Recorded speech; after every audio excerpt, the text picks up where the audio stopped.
अरे ए राजा हम के बनारस घुमाइला, ए राजा हम के बनारस घुमाइला, ए राजा हम के बनारस घुमाइला।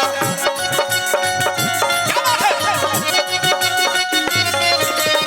ए राजा हम के बनारस घुमाइला, ए राजा हम के बनारस घुमाइला।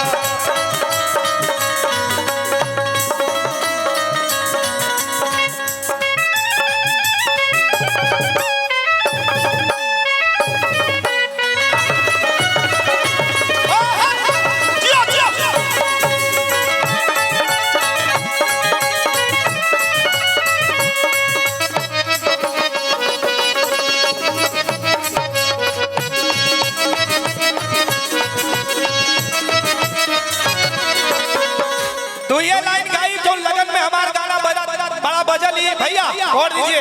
हे अरे की बोहिया में एक सी के सैया।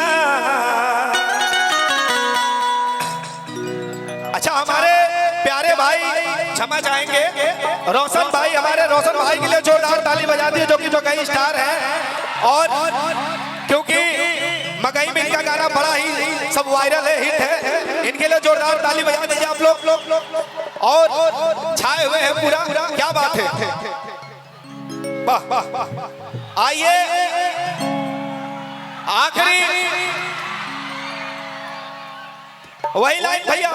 हो दुनिया सीखी हमन से यारी, प्रीत प्रेम दिलदारी, नहीं ऐसा नहीं के रंग में डूबल बाटे हुमरिया सारी। क्या बात है? हो दुनिया सीखी हमन के यारी, प्रेम प्रेम दिलदारी, नहीं ऐसा नहीं के रंग में डूबल बाटे हुमरिया सारी। क्या बात है?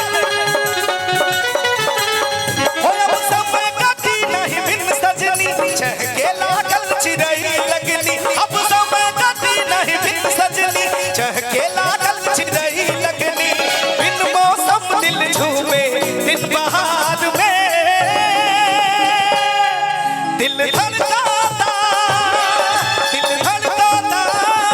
केहू के प्यार में, केहू के प्यार में, केहू के प्यार में, केहू के प्यार में।